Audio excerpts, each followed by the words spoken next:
How is it possible that over 70% of the world today is teetering on dictatorship that is advancing globally? This is coming from the Institute of Democracy issued by the University of Gothenburg. The major reason could be that there is a non-human force that is using the Chinese model, and it's on the cusp of installing itself all over the earth and affecting and influencing and running the lives to the T of every human being ever to be born again on the earth. If this non-human force is not prevented and stopped, the next generations will be automatons, zombies, and controlled. They use obsessive-compulsive behavior, day-to-day rituals and sacrifices in wars and disasters and experiments. They are very cold-blooded, murderous, and genocidal. They have an appetite for enslavement, desire for control, running people's lives, fueled by anger and emotions and fear, and they are also very power hungry, and they desire to own anything and everything that they find on the earth. We call it a reptilian religion. We want to look at reptilian religions, and the definition of what we call the reptilian religions is that they are obsessed with sacrifices, rituals of other entities, not of themselves, and sometimes of themselves. So we suggest that the current trend towards autocratic dictatorship and its viral behavior for total obsession in bending human will and forcing human beings to behave in a certain unnatural order is due to reptilian religions that began at the dawn of creation. We want to understand this, and we want to go through and say, is the reptilian religion one of the nefarious negative forces destroying human will and about to engulf the whole planet and destroy human consciousness, free will, and potential? Consider the following. We want to define certain terms, and there is a lot of academic camouflaging going on, and timelines that have been lost and smudged over, and the snake religions that are permeating all the earth and have permeated all the earth, and we have a very interesting summary. Let's define some terms. What is a reptile? A reptile is one of the major groups of alligators, crocodiles, turtles, lizards, and snakes. All reptiles are cold-blooded, which is why they warm themselves in the sun. All reptiles are vertebrates and animals with backbones. Reptilian then is a term relating to or characteristic of reptiles. Easily, you can understand it by knowing totems. So, it is an adjective that is used for a behavior which is reptilian, which is reptile, cold-blooded, saurian, ophidian, crocodilian, poikilothemic, reptiloid, reptiliform, reptent, repamp, unpleasant, and distasteful. Such characters are running the world. You have heard of conspiracy theories and a lot of castigation of conspiracy theories. What is a conspiracy? A conspiracy is a secret plan by a group of entities to do something unlawful or harmful. Are there such groups? Yes, there are so many groups like that.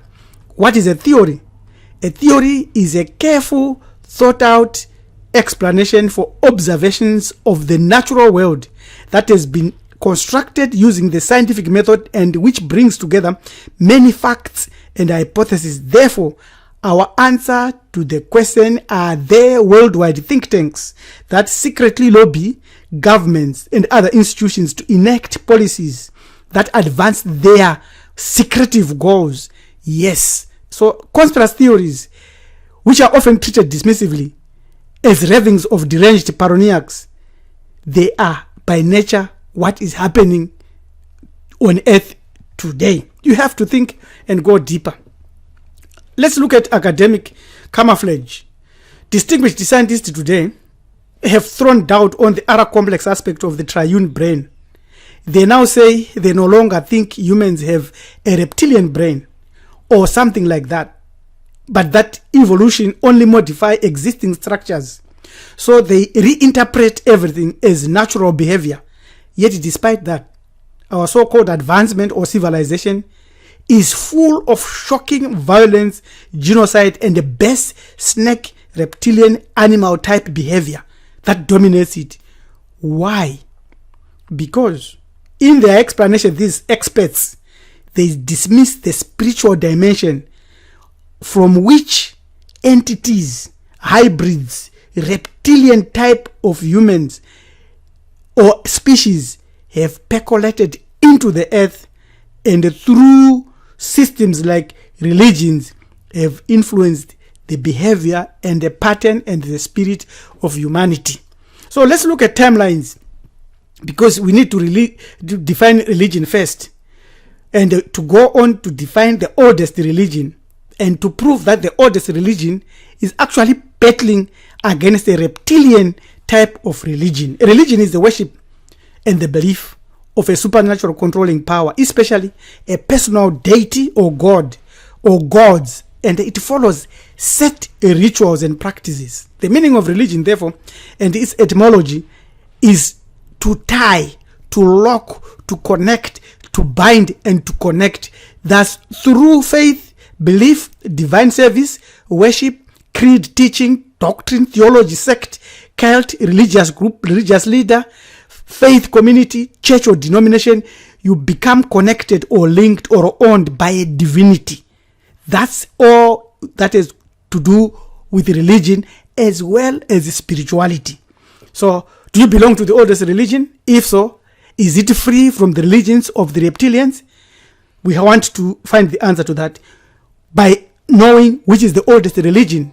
The oldest religion, according to Damien Mary Athlehope, is animism, which is 100,000 years ago. All the other ones are not less than 5,000 years BCE. So we will go and prove that Hinduism is 3,000 years, Judaism is 1,800 years, Buddhism is 483 years, Christianity is about 2,000 years ago, Islam came 632 after death, and Sikhism is just 1469. So these are young religions that came suddenly after a huge gulf of activity. So let's look at them as snake religions, but we want to first and foremost point out the standard and oldest snake religion at the moment, which is this 70,000-year-old carved stone snake, and in the mountains of the divinities, the ancient architects of peaceful, no need to convert others type of religion. And it is in Botswana, in Southern Africa. You can go to this YouTube and watch the whole video.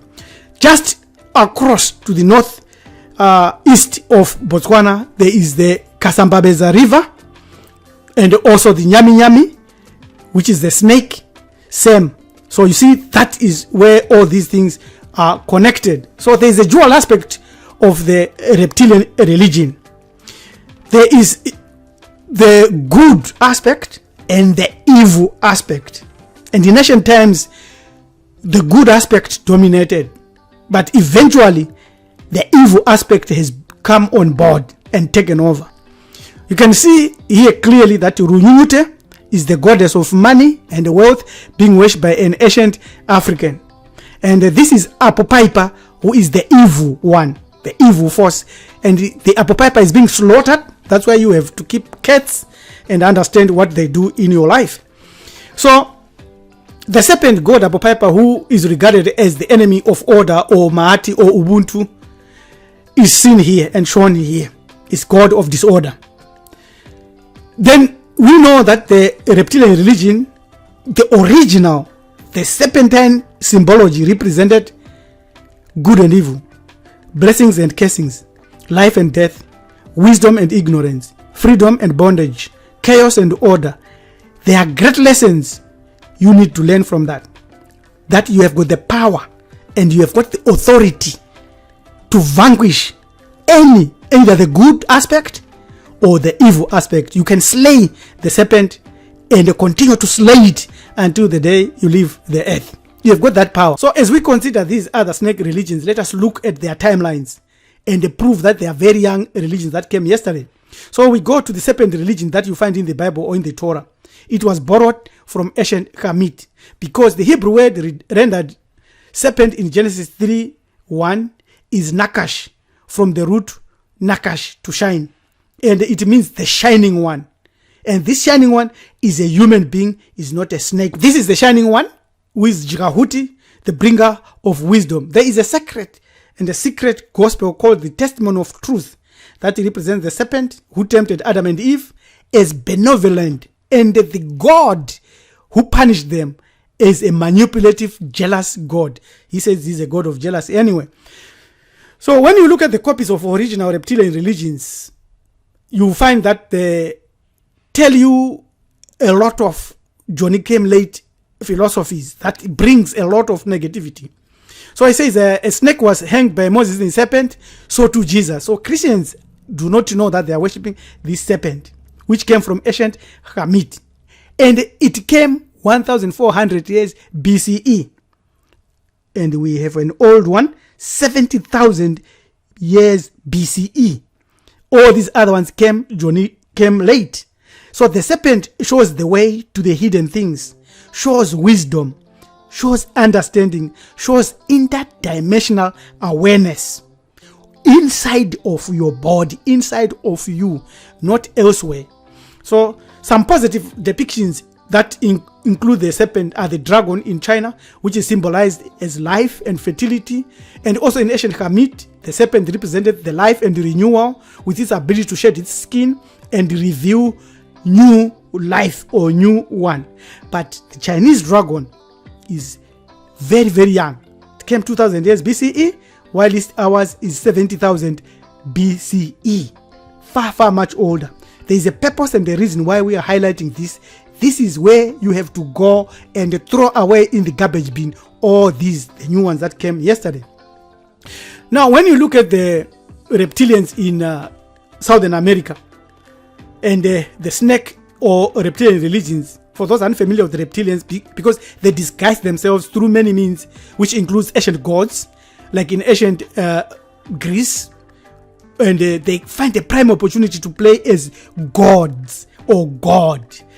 Now, in Mexico, there is also the timeline, which is 1,500 BCE, and ours is already 70,000 BCE. All the other religions that came after these 70,000 years and the 12,000 BCE are dominated by the negative aspect of this reptilian or serpent religion. It actually represents your kundalini, your power inside you, right inside your body. So in Mexico, religion Seda or Cholula, it is the special period that was filled with human sacrifice and atrocious behavior that was beyond what the original animistic belief system taught. So we go to India, where we've got the Naga. In the Hindu text, there are tales of Krishna who sat atop a coiled serpent beneath the banyan tree and delivered the forbidden knowledge of the gods to humans. Very correct, very true. But it started 3000 BCE to 1500 BCE, and there's already an old one, 70,000-year-old sacred snake serpent in Africa, Southern Africa, in Botswana. We go to Sumer. A lot have said the Anunnaki, a lot of said Enki and Enlil. A lot of come about saying this is where civilization started. But here's the timeline. They give you 3,500. Some they give 5,000, but they can't go beyond 70,000. They are not anywhere near. They don't go beyond 10,000 years BCE. There is also the Sumerian god Ningishizida, who is portrayed as a serpent with the head of a man or an eagle, or more frequently as a double-headed serpent coiled into a double helix. And it is the DNA that we know today, and a lot of explanations and teachings have come out of that. But what we need to know and the areas we need to focus is to understand animism, which has no founder, which has no holy book. Its major beliefs is a lot of polytheistic entities. These polytheistic entities are divinities. They are not, they are powers, they are principles of power and authority. They are objects found in nature which have their own spirits. Therefore, there is no need in animism to sacrifice anything in huge quantities. You have to sacrifice yourself. You have to give yourself. And this animism started in Africa and Native Americas and many, many other places where there were melanin-dominant human beings. All modern behavioral sciences and religions miss the duality of our perception and ability because of the reptilian influence that has come to emphasize isfet or evil. Yet we have power through our own free will to unleash our potential as souls. Within each of us lies the potential to activate a personal connection to the superconscious, called Urawas in ancient Hamit and Kundalini in Hindu or yoga traditions. Our innate serpent power of spiritual transcendence inhabits the base of the spine in its dormant state. When awakened, it unfurls along the spinal column to the brain. That's the serpent, that's the reptilian that we're talking about, connecting individual consciousness to the consciousness of the universe, enfolded within the dark matter of space, melanin dominance. At the root of creativity and spiritual genius across innumerable cultures and civilizations, this intelligent force reviews portrayals that enfold time, space, and the luminous matrix of reality itself. Dr. Edward Bynum, he has a book that we will share in the description that you should read and study. So this is the real and original reptilian religion. We must understand animism again so as to allow vibration of our bodies, as explained by Dr. Bynum here, for clear thinking, for controlled feelings, and unlimited intuition. Why? Because we go to the original and oldest religion that was founded not 70,000 years ago, as we were saying, but 4.6 billion years ago. Mansieng, an ancestor of humanity, is believed to have begun life when matter also began. He left his footmark on the rocks when they were still soft. That's where we need to go. Subscribe to our channel, Hamid Iburu Ethics, to learn more, and also send us an email on join@marifado so that we can share what we think is more critical and important for you to overcome the reptilian religion. This is Manager Topi, Priest Rabbi Ellen Twizulu, saying till we meet again, Salami Kahle, Tenda, Siabonga, Enkos, Edupe, Sante Sana.